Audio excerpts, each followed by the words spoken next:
Welcome back to All This Math. This is Professor Parker, and for this lesson, we're going to get into some more Eureka Squared, Grade 5, Module 2, Topic B, and today's lesson is Lesson 8. Lesson 8, all right? Now, the description for Lesson 8 can be found in the description notes underneath of this video if you're watching this on YouTube, and I'll read the name of this lesson. The name of this lesson is to add and subtract fractions with unrelated units by finding equivalent fractions pictorially. Pictorially, meaning using a picture, all right? Which can be helpful, right? Having an illustration, a visual illustration can help to explain math concepts and abstract concepts sometimes, all right? So we're gonna add and subtract fractions with unrelated units. So that means we need to understand the difference between related units and unrelated units. Related units and unrelated units. We need to first understand the vocabulary, all right? And also finding equivalent fractions, okay? Equivalent fractions. Why do we need equivalent fractions sometimes? Because in order to add and subtract fractions, we must have the same denominator. The fractions themselves must have the same denominator. The denominator, of course, is the bottom number. Numerator is the top number. Denominator is the bottom number. Numerator is the top number. Denominator is the bottom number. All right, so first, I want to make sure we understand what related units and unrelated units are. So let me write a couple examples up here. So if I was going to add, right, 3/4 plus 3/8, right? These are related units. 3/4 and 3/8 are related units because they're unit fractions, which would be 1/4, like one piece, right? 1/4 and 1/8, right? This is 3/4 and 3/8, but they're unit fraction, meaning one of those pieces, right, or one of those parts is 1/4 and 1/8. These are related units because, I'm gonna put an R up here for related, because 4 is a factor of 8. And at the same time, 8 is a multiple of 4. So whenever you have that type of relationship, that means you're dealing with related units. Related units, all right? Now, what about when they're unrelated units? What if we had this example? 3/4 plus 1/6. Check these out. The unit fractions are 1/4 and 1/6. And that's already a 1 there, so we already got the unit fraction. 1/4 and 1/6. 4 is not a factor of 6, and 6 is not a multiple of 4. So therefore, these are considered unrelated units. Unrelated units. So make sure you always can understand and identify when you're dealing with related units versus when you're dealing with unrelated units. 3/4 and 1/6, we're dealing with unrelated units, the U. 3/4 and 3/8, we're dealing with related units because whenever the denominator of one fraction is a factor of the denominator of the other fraction, we're dealing with related units. Now, if you can't speak intelligently about the definition of a factor, if you don't really understand what a factor is and what a multiple is, make sure you look up those definitions. You must know what a factor and a multiple is. You have to know that. If you don't know that, then this is going to be difficult for you. And you don't want this to be difficult. If you know what a factor is and you know what a multiple is, then it's going to be easy for you, right? As long as you practice. But again, a factor is a number that can be multiplied to result in another number, right? 4 is a factor of 8 because 4 times 2 equals 8. So that makes 4 a factor of 8, just like 2 is a factor of 8. 8 is a multiple of 4 because I can multiply 4 by a whole number, and it's got to be a whole number. It don't matter if I can multiply 4 by a decimal or by another fraction, and the number I get is not a multiple. In order to have a multiple, you got to be able to multiply 4 by a whole number, in this case 2. 4 times 2 is 8. 16 is a factor of 4 also because I can do 4 times 4 and get 16. 12 is a did I say multiple? I meant to say multiple. 16 is a multiple of 4 because 4 times 4 is 16. 12 is a multiple of 4 because 4 times 3 is 12. So on and so forth. So understand what a factor is and understand what a multiple is at all times. All right, now let's get this out the way. Now, back to the title of this lesson. The title of this lesson is, once again, to add and subtract fractions with unrelated units by finding equivalent fractions pictorially. All right, so let's set up an example. First example we're going to look at is 1/3 plus 1/5. All right, 1/3 plus 1/5. Notice that these are unrelated units. How do I know that? Because 3 is not a factor of 5. I can't multiply 3 by any whole number and get 5. And 5 at the same time is not a multiple of 3, right? Because again, 3 times a decimal would give you 5, right? You can get 5 by multiplying by 3, but you can't multiply any whole number, right? You'd have to multiply a number with a decimal in it to get 5, all right? So these are unrelated units. So let's do this. We're going to draw area models for each of these fractions. I'm gonna do one for 1/3, I'm gonna do one for 1/5. All right, so let me do one for 1/3 real quick. So I'm gonna do like a little rectangle because it's an area model, right? And I'm gonna break this up into thirds. All right, and then I'm gonna do one for 1/5. So this is for 1/3, and I'm gonna do one for 1/5. Another rectangle. They should be the same size. All right, and now, so this is one thing I do, right? With the area models, if I'm doing an area model for each fraction, for one of them, I'm gonna use horizontal bars to divide up the pieces. For the other one, I'm gonna use vertical bars to divide up the pieces. All right, so watch this. I go to the middle, and I go a little bit to the left, I draw my vertical line. I go back to the middle, go a little bit to the right, draw my vertical line. Then I go over here, draw my vertical line. Go over here, draw my vertical line. Now that's not perfect, right? You can tell these aren't all equal size parts, right? But we close, right? We're close enough, all right? I'm just a little bit of a perfectionist. I'm trying to tighten this up a little bit. But anyway, so now I got to shade in some boxes. Well, I got to shade in some spaces in order to show 1/3 and to show 1/5. So I'm gonna use a different color for that. Let's use the red marker. I'm gonna use my red marker since I got my red, black, and green, making my ancestors proud hoodie on. You know what I mean? Colors of the African Liberation Flag given to us by the Honorable Marcus Mosiah Garvey. You know what I mean? So I got, so 1/3, right? So I'm gonna shade that in. Just one of them. Just one of them. Because it's 1/3. Just because it's 1/3. So I got one of them. Now over here, 1/5. I'm shading one of them in. One of them in. Because I got 1/5. All right? So 1/5. So I got 5 pieces. I'm focused on 1. I got 3 pieces. I'm focused on 1. That's what 1/3 means. 5 pieces. I'm focused on 1. That's 1/5. All right? So now how do I show, how do I make equivalent fractions, right? An equivalent fraction to 1/3 and also an equivalent fraction to 1/5, where both of these fractions will have the same denominator. All right? There's a trick to this. So if I want to do that with 1/3, right? I already know that the common denominator, the lowest common denominator is 15, right? 15 is the smallest multiple that 3 and 5 share, right? Because I could do 3 times 5 to get 15, and I could do 5 times 3 to get 15. So 15 is what we call a common multiple, and it's also a common denominator. Remember, the denominator is the bottom number, right? So the way I can change this is I say, well, I look at the other fraction. So if I'm trying to change 1/3, the first fraction, I look at the other fraction. And I say, okay, well, the other fraction, how many lines are drawn in the other fraction? They got 1, 2, 3, 4 lines, which creates 5 spaces, right? 5 vertical spaces. So all I got to do is go over to the 1/3 and do the same thing. So basically, the way I set up the 1/5 area model, I got to like superimpose that onto the 1/3 area model. This is how we do this, all right? And then we're going to do the opposite or vice versa with the other joint, right? So with this one, then we're going to do the way we set up the 1/3 with the horizontal bars. We're going to do the same thing over here. And watch what happens. Check this out. So I'm going to go back to my black marker. And I'm going to do 4 lines like I did over here. I'll do 1. I'll do 2. I'll do 3. And I'll do 4. Now, I just created, now I have 15 spaces or 15 pieces. 15 pieces by doing those 5 lines. I got 15 pieces now. And how did I do that? The same way I set up the 1/5 area model is how I changed the 1/3 area model. I basically put the 1/5 area model over top of the 1/3 area model. And now I created that. All right. So first I had 1/3. First, this was 1/3 before I drew those vertical lines. So at first that was 1/3.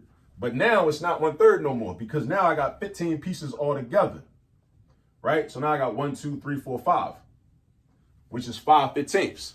So this shows us that 1/3 is equivalent to 5/15. Because remember the title of this lesson, Finding Equivalent Fractions Pictorially. Finding equivalent fractions pictorially. All right, so now I'm about to do the same thing over here. I go back to 1/3. I say, well, originally, how did I draw this 1/3 area model? I drew my rectangle and I drew 2 horizontal lines. So then I'm gonna do the same thing over here. I'm gonna draw 2 horizontal lines. Check this out. I do 1 and I do 2. So now I had, this was 1/5, right? Right, that was 1/5. But now I got 15 pieces all together. So that's 1, 2, 3 that is shaded in. And I'm counting what's already shaded in. I'm counting what's already shaded in. I turned the fifth into 15ths. So basically, and this is another term that we should already be familiar with, we decomposed. I decomposed 1/3 into 5/15ths. And now I just decomposed 1/5 into 3/15ths. Right? So look what we got. We got 1/5 and 3/15ths. So now I can add these two fractions. Because now instead of adding 1/3, I'm adding 5/15ths. And instead of adding 1/5, I'm adding 3/15ths. So now all together, I can count up my 15ths. My 15ths are 8/15ths. And that's my answer. And that's how I use the area model pictorially. All right. So now that's one example. Let's do one more example. All right. This video is already getting kind of long, right? So we're renaming fractions, right? Just like, you know, people rename themselves, like Malcolm X renamed himself, right? A lot of people, H. Rap Brown, somebody we should be familiar with. H. Rap Brown renamed himself to Jamil Al-Amin when he became Muslim. A lot of people, you know, Amiri Baraka renamed himself. He was born Leroy Jones, I believe. Leroy Jones was Leroy Jones. He was born Leroy Jones. Changed his name to Amiri Baraka, right? When he became, you know, involved in Pan-Africanism and, you know, the Afrocentric cultural movement back in the 1970s. You know, so renaming, like people rename themselves, we can also rename fractions. Fractions can get renamed, you know? So it's the same concept, all right? Keep that in mind. All right, so look, let's do another example real quick. So I'm gonna erase this.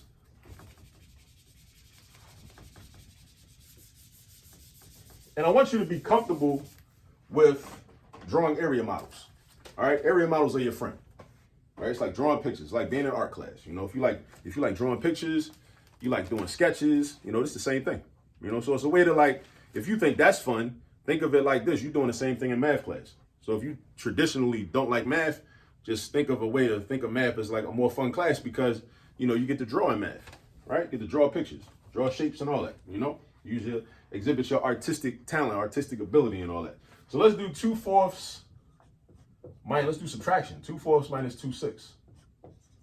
All right, 2/4 minus 2/6. So let's do an area model for each of these. Let's do one for 2/4. Let's do one for 2/6. All right. So for 2/4, I'm gonna draw a rectangle, right? And I got 4. My denominator is 4. My denominator is 4, right? So I'm breaking this down into 4 parts, right? And then my numerator is 2. Since my numerator is 2, I'm shading in 2 of those, right? I'm keeping it with the red, black, and green. So I'm getting my red marker. I'm shading in 2 of these. So I'm shading in 1. That's 1/4. I'm shading in another one. That's 2/4. All right, so that's my 2/4, right? I got 4 pieces all together. I'm focused on 2 of them because my numerator is a 2. So that's 2/4. 4th, 4th, 4th, 4th. I got 4 of them, right? But I'm focused on 2 of them. So I shaded in 2. All right, another area model for 2/6. Well, this is for 2/4. 2/6 is over here. All right, so now I got 6, but now remember what we did on the first example. If I draw horizontal lines for the first fraction, I'm gonna draw vertical lines for the second fraction. Horizontal lines for 1, vertical for the second. If I did vertical for the first, I would do horizontal for the second. You wanna alternate. So write that down in your notes and remember that. You wanna alternate horizontal and vertical bars. Horizontal and vertical bars. You wanna alternate, switch them up. All right, so now I need 6 of these over here. So I go to the middle because 6 is an even number, right? When my denominators are even, that makes it easier to draw. It's easier to like make sure I have equal size spaces because what you do is you start in the middle and cut it in half first. So you cut it in half, right? I got halves and then I need 3 over here and 3 over here for a total of 6 pieces. So I'm gonna do like 1 right there and 1 right there. That's my 3. And then I'm gonna do 1 right here and 1 right here, right? So now I got 6. All right, so now I got 6. Now I got 6. Let me grab my red marker. And I'm focused on 2 of these because 2 is my numerator. So I'm focused on 2 of these, right? So now I got 1/6, shade him in. Just shade him in, just like that. And then I got another 6, shade him in. Just like that, right? So now I got 2/6. So now, here's a question. These are unrelated units. These are unrelated units because 4 is not a factor of 6, right?